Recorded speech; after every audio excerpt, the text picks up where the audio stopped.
അലേഖിനത്തെ world എന്ന YouTube ചാനലിലേക്ക് എല്ലാവർക്കും സ്വാഗതം. ഞാൻ ഇന്ന് തുണ്ടൻ മീൻ അച്ചാർ ഉണ്ടാക്കുന്നത് കാണിച്ചു തരാമെന്ന് വിചാരിച്ച്. അതിന് വേണ്ടിയിട്ടുള്ള ഇൻഗ്രീഡിയൻസ് എന്തൊക്കെയാണെന്ന് ഫസ്റ്റ് നമുക്ക് പരിചയപ്പെടാം. ഇത് തുണ്ടൻ മീനാണ്. 2 കിലോ തുണ്ടൻ, പിന്നെ കുറച്ച് കട്ടി തന്നെ എടുത്തിട്ടുണ്ട്. ഇത് നമ്മൾ വറക്കേണ്ടതാണ്. അത് നന്നായിട്ട് കഴുകി കുറച്ച് നേരം വെള്ളത്തിലിട്ട് വെച്ച് നന്നായിട്ട് കഴുകിയിട്ട് ഉപ്പ് ഇനി ഇടാൻ പാടില്ല, മഞ്ഞൾപ്പൊടി ഇട്ടിട്ട് യോജിപ്പിച്ച് വെച്ചതാണ്. പിന്നെ വേണ്ടത് ഇഞ്ചി നന്നായിട്ട് ചോപ്പറിൽ ഇതാക്കി എടുത്തത്. ഇഞ്ചി, വെളുത്തുള്ളി, ലൈറ്റ് ഇല്ലാന്ന് തോന്നുന്നേ, കുറച്ച് ക്ലിയർ കുറവായിരിക്കും ചിലപ്പോൾ. പിന്നെ പച്ചമുളക്, കറിവേപ്പില, ഇത്രയും സാധനങ്ങൾ നമ്മൾ എടുത്തിട്ടുണ്ട്. പിന്നെ നമ്മൾ ഒരു കാശ്മീരി ചില്ലി വാങ്ങിച്ചിട്ടുണ്ട്, ഒരു 250 ഗ്രാം. 200 ഗ്രാമിന് പിന്നെ അച്ചാർ പൊടിയുണ്ട്. പിന്നെന്താണ്, വിനാഗിരി വേണം. പിന്നെ മഞ്ഞൾപ്പൊടി, ഉപ്പ്, ഇത്രയും സാധനങ്ങളാണ് ഇതിന് വേണ്ടത്. പിന്നെ ഇത് നല്ല കുറച്ച് മുഴുത്ത കഷ്ണങ്ങൾ തന്നെ ആക്കിയിട്ടാണ് നമ്മൾ മുറിച്ച് പിന്നെ വെച്ചിട്ടുള്ളത്. മഞ്ഞൾപ്പൊടി ഇട്ടിട്ടാണ് വെച്ചിട്ടുള്ളത്. ഇനി ഇത് വറുത്തെടുക്കണം. നമുക്ക് ഓരോ സ്റ്റെപ്പ് നമുക്ക് കാണാം. അപ്പോൾ ഇത്രയും സാധനങ്ങളാണ് നമുക്ക് തുണ്ടൻ മീൻ അച്ചാറാക്കാൻ വേണ്ടിയിട്ട് വേണ്ടത്. നല്ല തുണ്ടനാണ്, വെള്ളത്തുണ്ടനില്ലേ അത്. ഇപ്പോൾ 550-600 രൂപയാണ് കിലോയ്ക്ക് വരുന്നത്. എല്ലാവരും ഒന്ന് ട്രൈ ചെയ്ത് നോക്കുക. അപ്പോൾ ഓക്കെ, നമുക്ക് കാണാം കേട്ടോ അടുത്ത നെക്സ്റ്റ് ഓരോ സ്റ്റെപ്പ്. അപ്പോൾ നമ്മൾ അടുത്ത പരിപാടി എന്ന് വെച്ചാൽ എണ്ണ ചൂടായിട്ടുണ്ട്. നമുക്ക് ഈ പിന്നെ മീൻ മഞ്ഞപ്പൊടി മുക്കി വെച്ചിട്ടില്ലേ, മുക്കിയൊക്കെ എല്ലാം പെരക്കി വെച്ചിട്ടില്ലേ, അത് നമ്മൾ എടുത്തിട്ട് ഇതിനകത്തോട്ടിട്ട് വറുത്ത് കോരി എടുക്കണം. അപ്പോൾ നമ്മൾ ഇങ്ങോട്ടിടാൻ പോകുന്നുണ്ടേ. ഇതാ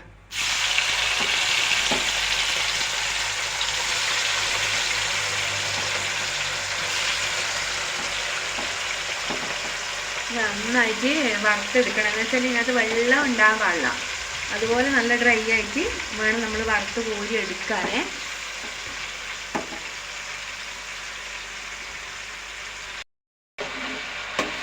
നന്നായിട്ടൊന്ന് ഇളക്കി കൊടുക്കണം.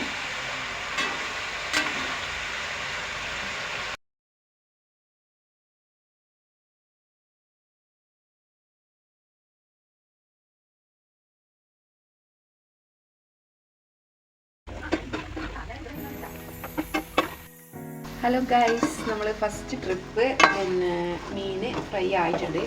നന്നായിട്ട് അതിൻ്റെ വെള്ളമൊക്കെ അങ്ങ് പോയി നന്നായിട്ട് ഡ്രൈ ആയിട്ട് എടുക്കണം. കരിഞ്ഞും പോകാൻ പാടില്ല. ഇതേപോലെ ആക്കിയിട്ട് എടുക്കണം. എന്നിട്ട് നമ്മൾ നല്ല ഉണങ്ങിയ ഒരു പാത്രത്തിലോട്ട് വേണം ഇട്ടെടുക്കാൻ. തണുത്ത പാത്രത്തിൽ ഇടാൻ പാടില്ല.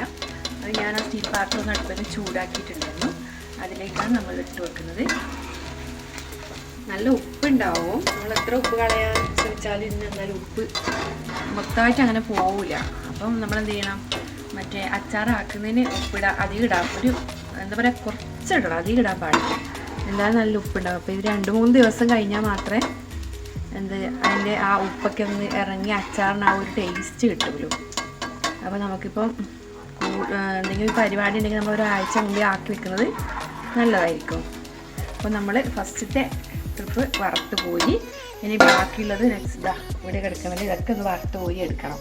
ഓക്കെ, നമുക്ക് ഇനി ഇത് മൊത്തം വറുത്ത് പോയിട്ട് ഇനി ബാക്കിയുള്ളത് ചെയ്തത് കാണിക്കണം.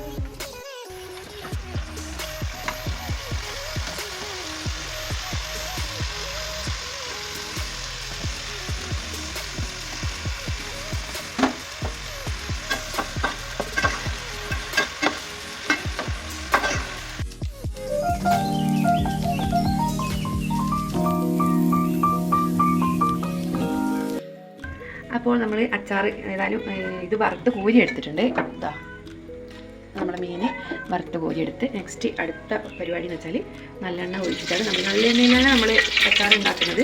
അതുകൊണ്ട് ഞാൻ നല്ലെണ്ണക്കകത്ത് നല്ലെണ്ണക്കകത്ത് കേടാവാതിരിക്കാൻ വേണ്ടിയിട്ടാണ് നല്ലെണ്ണ ഉപയോഗിക്കുന്നത്. ഞാൻ 500 എണ്ണ എടുത്തിട്ടുണ്ട്.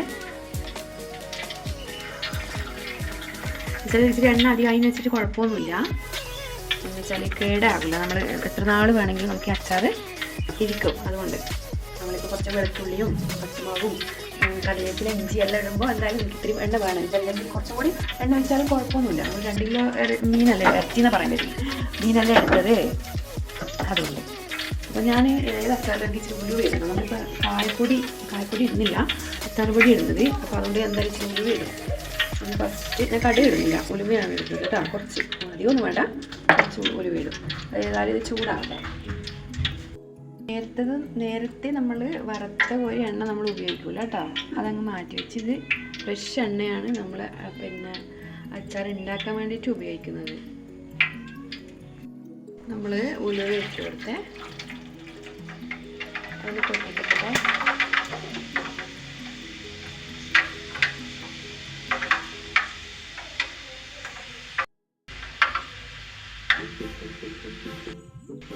അപ്പോൾ ഇത് ഉലുവ പൊട്ടിയിട്ടുണ്ട്. നമുക്ക് വെളുത്തുള്ളി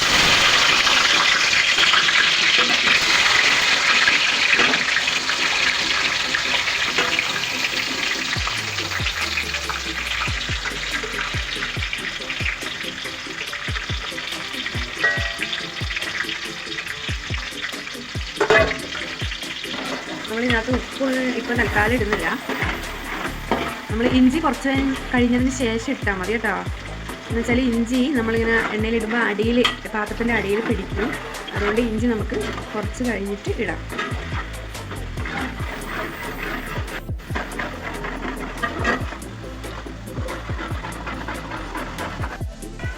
അടുത്ത് നമുക്ക് ഇഞ്ചി ഇടാം.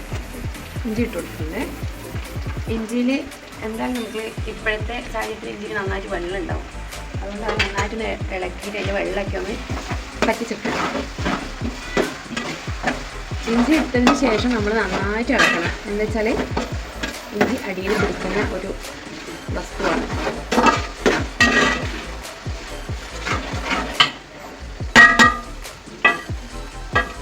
ഇഞ്ചി ഇതിൽ ഇത്തിരി ഉപ്പും കൂടി ഇട്ട് കൊടുത്താൽ കുറച്ചും കൂടി നന്നായിട്ട് വഴന്ന് കിട്ടും. പക്ഷേ നമ്മളെ മീനായതുകൊണ്ട് മീന് നന്നായിട്ട് ഉപ്പ് പിടിച്ചിട്ടുണ്ടല്ലോ, അതുകൊണ്ട് അത് പറ്റില്ല. എന്നിട്ട് ഇളക്കി കൊടുക്കണം. ഇനി നമുക്ക് പച്ചമുളക് ഇടണം, എന്താ പറയുക, കറിവേപ്പില ഇടണം. അത് കുറച്ച് കഴിഞ്ഞിട്ട് ഇട്ട് കൊടുക്കാം. നന്നായിട്ടൊന്ന് വഴന്ന് വരട്ടെ.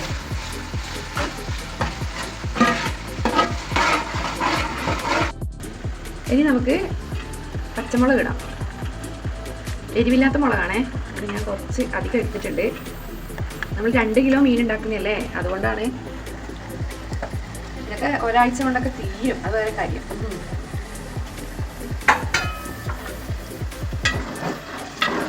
ഞാൻ ഇച്ചിരി മഞ്ഞപ്പൊടിയും കൂടി ഇട്ട് കൊടുത്തിട്ടുണ്ടേ. മഞ്ഞപ്പൊടിക്കാണ് ഞാൻ മീന് വറുത്ത് കൂടി വെച്ചത്. ഇനിയിപ്പോൾ ഏതായാലും മുളക് പൊടി ഇടുമ്പോൾ കുറച്ചും കൂടി ഇടാമെന്ന് വിചാരിച്ച്. എന്നാലും ഒരു കളറ്, വെളുത്തുള്ളിക്ക് ഒരു കളർ കിട്ടാൻ വേണ്ടിയിട്ട് ഇച്ചിരി മഞ്ഞപ്പൊടി ഇട്ട് കൊടുത്തിട്ടുണ്ട്. ഉപ്പ് അതിനകത്തുനിന്ന് ഇറങ്ങും. എന്നാലും നമുക്ക് ഇതിൻ്റെ ഉപ്പ് ഇടാത്തത് കൊണ്ട് ഇപ്പം ഇടാൻ പറ്റില്ല. നമ്മൾ ആ ഒരു പ്രോസസ്സില്ലേ ഉപ്പൊക്കെ ഇട്ടിട്ട് ചെയ്യുന്നത്, കുറച്ചിട്ടേ കളയല്ലേ, അതിൻ്റെ ആവശ്യമില്ല.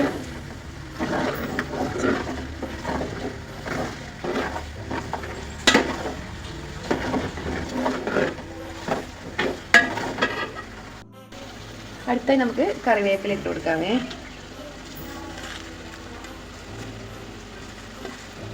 എനിക്ക് കറിവേപ്പില നന്നായിട്ട് ഇടണം, അതാണ് എനിക്കിഷ്ടം. കറിവേപ്പിലേൻ്റെ മണമൊക്കെ അങ്ങ് ഇറങ്ങി നല്ല ടേസ്റ്റ് ചെയ്യണം. അതിനെക്കാട്ട് നന്നായിട്ട് അങ്ങോട്ട് വരച്ചെടുക്കാം. ഒത്തിരി മീനാക്കുന്നതാണ് കേട്ടോ എല്ലാം കൂടുതലിട്ടത്. 2 കിലോ മീൻ എടുത്തിട്ടുണ്ട്, അതുകൊണ്ടാണ്. പിന്നെ ഒരു 1/2 കിലോ വെളുത്തുള്ളിക്ക് അടുത്തെടുത്തിട്ടുണ്ട് ഞാൻ. പിന്നെ ഇഞ്ചി ഒരു 200, പച്ചമുളക് ഒരു 100-150 പച്ചമുളകും എടുത്തിട്ടുണ്ട്. അപ്പോൾ നമ്മൾ കുറേ ആക്കുന്നുണ്ടാണ്. നമ്മൾ കുറച്ച് ആക്കുമ്പോൾ അതിനനുസരിച്ചിട്ട് അളവ് കുറച്ചെടുക്കാം. അപ്പോൾ ഗൈസ്, നമുക്ക് ഇത് ഏകദേശം എല്ലാം നല്ല സെറ്റായി വഴന്ന് വന്നിട്ടുണ്ട്. അപ്പം അതിലേക്ക് നമുക്കിനി ബാക്കിയുള്ള മുളക് പൊടി ഇടുന്ന കാശ്മീർ ചില്ലിയാണ്. എന്നാൽ നമുക്ക് കളറ് കിട്ടുമല്ലോ, പിന്നെ വലിയ എരിവൊന്നും ഉണ്ടാവില്ല. അതുകൊണ്ട് ഞാൻ ഇപ്പോൾ 250 ഗ്രാമാണ് മുളക് പൊടി ഇട്ടത്, കാശ്മീർ ചില്ലി ഉള്ളത്. വേണ്ടി നമുക്ക് കുറച്ചും കൂടി നല്ല ഡ്രൈ ആയിട്ട് നമുക്ക് കിട്ടണമെങ്കിൽ, അതായത് ചാറൊന്നും ആകാൻ നല്ല നമുക്ക് എടുത്ത് ഇങ്ങനെ കഴിക്കാൻ പറ്റുന്ന രീതിയിൽ കിട്ടണമെങ്കിൽ കുറച്ച് മുളക് പൊടി നമുക്ക് കുറച്ചും കൂടി ആഡ് ചെയ്യാൻ പറ്റും. കുറച്ച് മുളക് പൊടി കൂടി ഇടാൻ തോന്നും. ഇതും ഒരു കാശ്മീർ ചില്ലി തന്നെയാണ്, അത് കൈനെ കൊണ്ട് വലിച്ചിടുന്നുണ്ട്. ഇത് നമ്മൾ പൊടിപ്പിച്ച കുറച്ച് കളറ് കുറവുണ്ട്. ഇത് നമുക്ക് അച്ചാർ പൊടിയും കൂടി ഇതിനകത്തേക്ക് ആഡ് ചെയ്യേണ്ടതുണ്ട്. നമുക്ക് ഈ മുളക് പൊടി മാത്രം ഇട്ടിട്ട് നമുക്ക് എന്താ ചെയ്യാം, അച്ചാർ ഉണ്ടാക്കാൻ പറ്റും. പിന്നെ നമുക്ക് അച്ചാർ പൊടിയും കൂടി ഇട്ട് കഴിഞ്ഞാൽ എല്ലാം കൂടി ആയില്ലേ, നല്ല ടേസ്റ്റ് കിട്ടും. ഇച്ചിരി അച്ചാർ പൊടിയും കൂടി ഇതിനകത്ത് ഇടുന്നുണ്ട്. ഒരു ഇതിനകത്ത് പിന്നെ എന്താ പറയുക ഏലവും ഏലല്ല സാധനത്തിൻ്റെ പേര് എന്തോ പറയാം കായപ്പൊടി എല്ലാം കൂടി അടങ്ങിയതായതുകൊണ്ട് നമുക്ക് ഈ അച്ചാർ പൊടി മംഗളാച്ചാറാണ് കേട്ടോ. മംഗളാച്ചാർ പൊടിയാണ് ഞാൻ നമ്മളിതെല്ലാം കൂടി ഒന്ന് മിക്സ് ആക്കാം.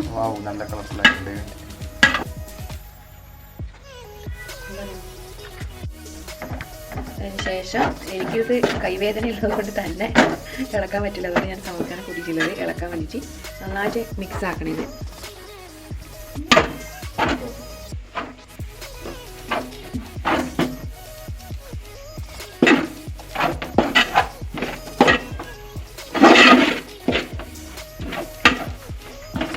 നമ്മൾ 2 കിലോ മീനിനല്ലേ, അപ്പം എന്തായാലും ഇത്രയൊക്കെ വേണം അളവ്. അച്ചാർ പൊടിയും ഒരു 300-350 ഗ്രാം മുളക് പൊടി വേണം, അച്ചാർ പൊടി വേണം ഒരു 100 ഗ്രാം, പിന്നെ ബാക്കിയുള്ള സാധനങ്ങളൊക്കെ വെളുത്തുള്ളി, ഇഞ്ചി, പച്ചമുളക് എല്ലാം ആവശ്യത്തിന് എടുക്കുക. അളവ് കൂടുതലനുസരിച്ച് നമ്മൾ എല്ലാത്തിനും അളവിച്ചിട്ട് കൂട്ടിയെടുക്കുക. നമുക്ക് എത്രയാണ് വേണ്ടതെന്ന് വെച്ചാൽ അതിനനുസരിച്ച് എടുത്താൽ മതി. ഞാൻ 2 കിലോ മീൻ ആയതുകൊണ്ടാണ് ഇത്രയൊക്കെ സാധനങ്ങൾ എടുത്തിട്ടുള്ളത്. അത് നമ്മൾ ഇച്ചിരി എന്തെങ്കിലും കുറവാണെങ്കിൽ നമുക്ക് അത് രസം ഉണ്ടാവില്ല. വെള്ളം പോലെ അച്ചാർ വെള്ളം പോലെ രസം ഉണ്ടാവില്ല. കുറച്ച് തിക്കായിട്ട് കട്ടിയിലൊരു ഗ്രേവി ആയിട്ടല്ലേ നമുക്ക് അച്ചാർ വേണ്ടത്. അതുകൊണ്ടാണ് നന്നായിട്ട് ഇളക്കുക. കുറച്ച് മൂത്ത് വരട്ടെ. നമ്മുടെ അച്ചാറിൻ്റെ മസാല ഇവിടെ ഇങ്ങനെ റെഡി ആയിട്ടുണ്ട്. ഇനി അതിലേക്ക് നമുക്ക് വിനാഗിരിയാണ് ഒഴിച്ച് കൊടുക്കേണ്ടത്. നമ്മൾ 2 കിലോ അച്ചാറായതുകൊണ്ട് നമുക്ക് ഏകദേശം 1 ലിറ്ററിനടുത്ത് വിനാഗിരി വേണം. എന്താ വെച്ചാൽ നല്ല ഉപ്പുള്ള മീനാണ്. അപ്പോൾ ഒരു എന്താ പറയുക ഈക്വലായിട്ട് വരണമെങ്കിൽ വിനാഗിരി ഒഴിച്ചു കൊടുക്കണം നന്നായിട്ട്. എന്നാൽ മാത്രമേ നമുക്ക് ആ ഉപ്പിന് കണക്കായിട്ട് നമുക്ക് അച്ചാർ ഒരു ടേസ്റ്റ് കിട്ടുള്ളൂ. എന്തായാലും 1 ലിറ്റർ വിനാഗിരി വേണ്ടി വരും എന്തായാലും.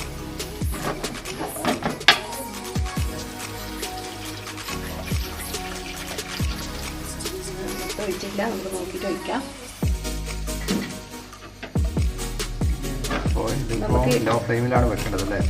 തീ അധികം കത്തിക്കണ്ട, നമുക്ക് ചെറിയൊരു ലോ ഫ്ലെയിമിൽ വെച്ചിട്ട് കത്തിച്ചാൽ മതി. നന്നായിട്ടൊന്ന് ഇളക്കി കൊടുക്കാം. നന്നായിട്ടൊന്ന് മിക്സ് ആവണം. 2 കിലോ മീൻ ഇടുന്നുള്ളതല്ലേ.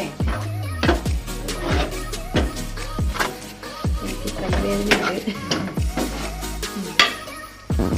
ഞാൻ എന്താ പറയുക ആയുധം കൈമാറിയിട്ടുണ്ട്. ഇളക്കി കൊടുക്കുന്നത് നന്നായിട്ട്. ആർക്കെങ്കിലും അച്ചാർ വേണമെങ്കിൽ യൂട്യൂബ് ചാനലിൻ്റെ അഡ്രസ്സും കോണ്ടാക്ട് നമ്പറും ഉണ്ട്. അതിലേക്ക് വിളിച്ചാൽ മതി. അപ്പം നമ്മൾ അച്ചാർ വേണമെങ്കിൽ കൊറിയറായിട്ട് അയച്ചു തരുന്നതായിരിക്കും.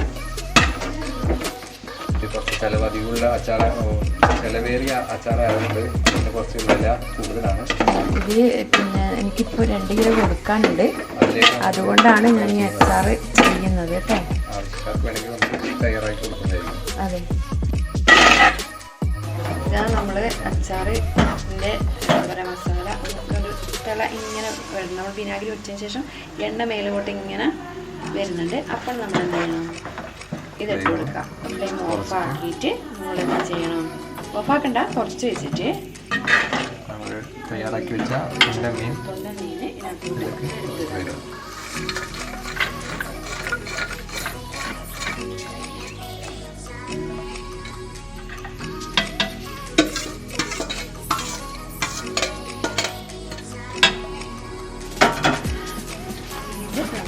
മിക്സ് ആക്കാം. എന്താ വെച്ചാൽ ഇതിൻ്റെ ഉപ്പെല്ലാം ഒന്ന് റെഡിയായിട്ട് കിട്ടണമെങ്കിൽ ഒരു 2-3 ദിവസം ഒരാഴ്ചയെങ്കിലും എടുക്കും. എന്നാൽ മാത്രമേ അതിൻ്റെ കറക്റ്റ് ഉപ്പും പുളിയും എരിവും എല്ലാം നമുക്ക് മനസ്സിലാവുള്ളൂ. ആർക്കെങ്കിലും വേണമെങ്കിൽ ഒരാഴ്ച മുമ്പ് പറയണം അല്ലേ. എന്നാൽ നമ്മൾ ആക്കി വെച്ചിട്ടെങ്കിൽ ഒരു ടേസ്റ്റ്.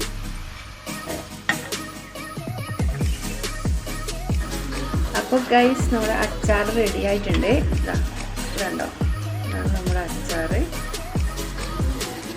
നല്ല ടേസ്റ്റ് ഉണ്ടാവും. ഉപ്പ് ഞാൻ അധികം ഇട്ടിട്ടില്ല. ഇനിയിപ്പോൾ ഉപ്പ് തണുത്തതിന് ശേഷം തണുത്തല്ല ഒരു 2-3 ദിവസത്തിന് ശേഷം അതിനെ ഒന്ന് അടിയിൽ തീ കുറച്ച് കൊടുക്കണം. അപ്പോൾ ഈ എണ്ണ ഇങ്ങനെ മേലോട്ട് തെളിഞ്ഞ് വരും. അപ്പോൾ നമ്മൾ എന്ത് ചെയ്യണം, നമ്മുടെ ഫ്ലെയിം ഓഫ് ആക്കിയിട്ട് നമ്മൾ എവിടെയെങ്കിലും സൂക്ഷിച്ച് വെക്കാം കോരിയിട്ടിട്ട്. അപ്പോൾ ഇതാണ് നമ്മുടെ അച്ചാർ. എല്ലാവരും നമ്മുടെ ഇതേപോലെയുള്ള അച്ചാർ ഉണ്ടാക്കുന്ന രീതികൾ ട്രൈ ചെയ്ത് ഇത് കുറച്ച് നമ്മൾ ലൂസാക്കി വെക്കണേ. എന്ന് വെച്ചാൽ ഇത് അച്ചാറല്ലേ, ഇത് തണുക്കുമ്പോൾ പിന്നെ ഈ മീനിനകത്തോട്ട് നമ്മുടെ എന്താ പറയുക വിനാഗിരിയും എല്ലാം കൂടി ഇങ്ങ് പിടിക്കുമ്പോൾ എന്ത് ചെയ്യും, തുള്ളി വെള്ളമാക്കാൻ പാടില്ല. പിടിക്കുമ്പോൾ ഇത് കുറച്ചും കൂടി ഡ്രൈ ആവും. നമ്മൾ കുറച്ച് ലൂസാക്കിയിട്ട് വെക്കണം. ഇതിപ്പോൾ നാളെ ഞാൻ പാക്ക് ചെയ്യുമ്പോൾ നാളെ മറ്റന്നാൾ പാക്ക് ചെയ്യും അല്ലേ. അപ്പോൾ നമ്മൾ ബാക്കി കാണിക്കാൻ പറ്റുമെന്ന് കാണിച്ചു തരാം. അപ്പോൾ നമ്മൾ 2 കിലോ മീൻ തന്നെ എടുത്തിട്ട് ആക്കിയതാണ്. 2 കിലോ മീൻ തന്നെ എടുത്ത് നമുക്ക് കുറച്ച് 2-2.5 കിലോ കിട്ടും അല്ലേ. ബാക്കിയുള്ള മസാലകൾ കാര്യങ്ങളൊക്കെ ഇല്ലേ. മീൻ 2 കിലോ എടുത്തെന്ന് പറഞ്ഞിട്ട് കാര്യമില്ല. അത് എന്താ പറയുക, വറക്കുമ്പോൾ അത് മൊത്തം പോയിരിക്കും. 2 കിലോ വെയിറ്റ് ഉണ്ടാവില്ല, 2 കിലോ ഉണ്ടാവില്ല, തൂക്കം കുറയും. അപ്പോൾ ഗൈസ് നമ്മുടെ അച്ചാർ ഇവിടെ റെഡി ആയിട്ടുണ്ട്. ആർക്കെങ്കിലും വേണമെങ്കിൽ നമ്മളെ കോണ്ടാക്ട് ചെയ്യുക, അയച്ചു തരുന്നതായിരിക്കും. സൂപ്പർ എല്ലാവരും ട്രൈ ചെയ്ത് നോക്കുക. കുറച്ച് വേണ്ടവർ ഞാൻ എടുത്ത അളവ് കുറച്ച് അധികമല്ലേ, അപ്പോൾ കുറച്ച് അളവ് എടുത്തിട്ട് കുറച്ച് അത് ചെയ്ത് നോക്കാം. ഈ വീഡിയോ ഇഷ്ടപ്പെട്ടാൽ എല്ലാവർക്കും ഷെയർ ചെയ്ത് കൊടുക്കുക, കമന്റ് ചെയ്യുക, ലൈക്ക് ചെയ്യുക, സബ്സ്ക്രൈബ് ചെയ്ത് നമ്മളെ സപ്പോർട്ട് ചെയ്യുക. ഓക്കെ, അപ്പോൾ ഇനിയൊരു അടുത്ത വീഡിയോ കാണുന്നവരെ എല്ലാവർക്കും ബൈ.